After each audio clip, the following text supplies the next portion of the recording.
Ya, sementara itu kalangan ekonom menilai untuk selain upaya negosiasi untuk menyikapi kebijakan tarif Trump 32%, pemerintah juga harus membuka peluang mitra perdagangan seluas-luasnya dengan negara-negara non-tradisional maupun negara-negara emerging market. Ya, pasalnya potensi perdagangan di luar negara Amerika Serikat cukup besar. Untuk itu, ekonom PT Bank Danamon Indonesia Tbk, Hosaina Evalita Sitomorang berharap pemerintah bisa mengambil manfaat besar dari kebijakan Amerika Serikat tersebut. Salah satunya upaya diversifikasi pasar ekspor ke negara mitra perdagangan maupun negara non-tradisional seperti ASEAN, Asia, Amerika Latin, Afrika Selatan, Timur Tengah, hingga Uni Eropa, di mana pasar ekspor negara-negara di luar Amerika Serikat nilainya sangat besar. Pada ujungnya debt weight loss dari tarif dan juga akibat tadi tidak mau berunding ini kan jauh lebih besar dibandingkan kalau kita mau berunding gitu. Dan kita lihat sikapnya Indonesia seperti Pak Presiden yang saat ini sedang melakukan kunjungan tadi dan juga menunjukkan itikat baik dan juga membawa kontribusi lah nanti ke BRICS. Ini jadi indikasi ada resiprokal gitu. Karena bagaimanapun ya tadi kebijakan politik yang baik, maksudnya yang mau berunding itu cenderung lebih menguntungkan gitu kalau kita lihat. Tapi kalau misalnya kita katakan untuk diversifikasi ekspor, misalnya kayak seperti Brazil, kalau kita lihat di dalam belakangan ini ya, secara surplus kita mengalami peningkatan gitu.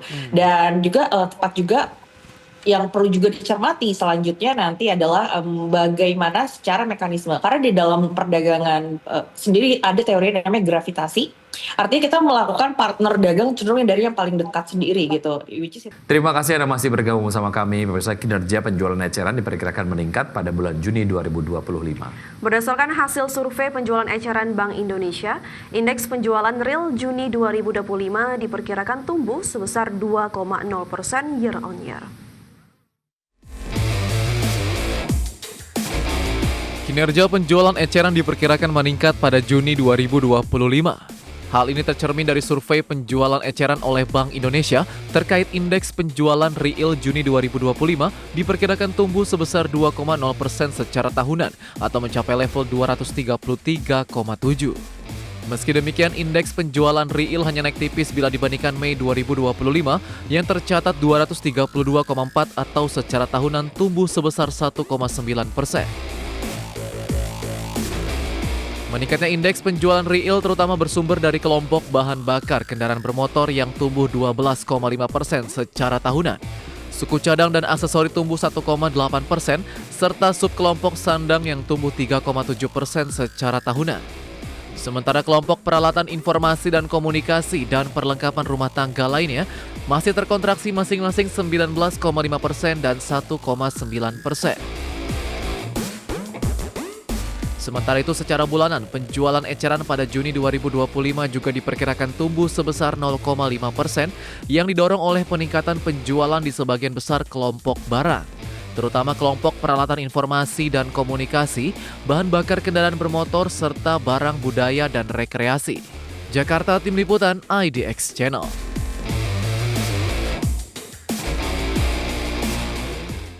DPR RI menyoroti tingkat daya beli masyarakat yang dianggap masih lemah sehingga berdampak pada capaian pertumbuhan ekonomi nasional. Pemerintah perlu melakukan peningkatan daya beli masyarakat melalui optimalisasi belanja sosial serta insentif fiskal bagi sektor konsumsi. Dalam rapat paripurna DPR RI tentang pertanggungjawaban atas pelaksanaan APBN tahun 2024, sejumlah fraksi DPR RI menyoroti daya beli masyarakat yang dianggap masih lemah sehingga berdampak pada capaian pertumbuhan ekonomi di 2024 yang di bawah target APBN.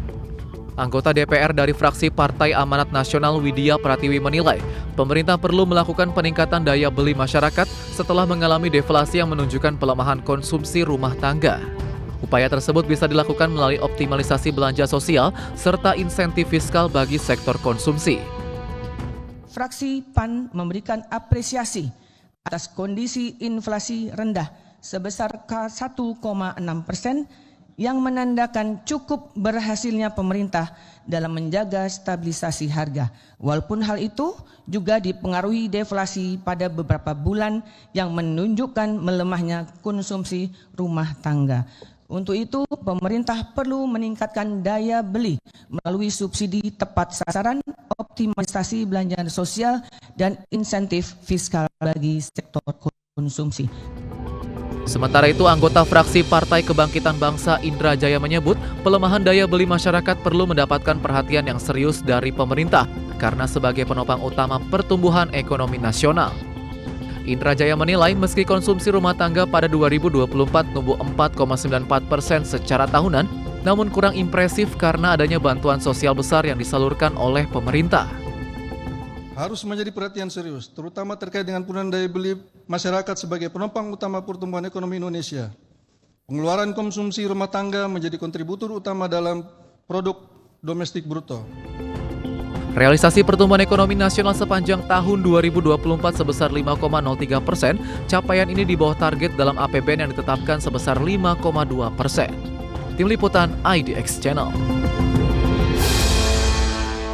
Menteri BUMN Erick Thohir mengusulkan agar barang milik negara, khususnya yang terlantar dan tidak diakui, bisa dikelola oleh Kementerian BUMN.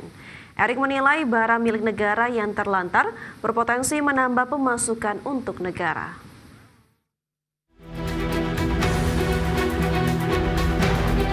Dalam rapat kerja dengan Komisi 6 DPR RI, Menteri BUMN Erick Thohir mengusulkan agar barang milik negara, khususnya yang terlantar dan tidak diakui, bisa dikelola oleh Kementerian BUMN. Pasalnya, seluruh barang milik negara yang saat ini ada di bawah pengelolaan Kementerian Keuangan akan dialihkan ke Badan Pengelola Investasi Danantara. Erick menilai barang milik negara yang terlantar ini berpotensi menambah pemasukan untuk negara yang sayang untuk dilewatkan. Sebab bisa dimanfaatkan untuk mendukung pembangunan dan menarik investasi. Erick berharap untuk aset negara yang terlantar bisa diambil alih oleh instansinya. Saja. Karena dari hasil deteksi kami, ada barang milik negara yang tidak dimiliki oleh KL, ataupun KL tidak mau memiliki barang ini. Karena mungkin kasus sengketa, kasus halang lain-lainnya. Nah, ini menurut kami sayang. Nah, ini kami mengharap ya sesuai dengan ada undang-undangnya, ini kita bisa juga, kami di BUMN bisa memaksimalkan BUMN ini yang memang selama ini belum bisa dimaksimalkan. Ya. Menteri BUMN Erick Thohir juga mendorong pemindahan kelola aset negara dari Kementerian Keuangan ke BPI Danantara bisa segera dilakukan.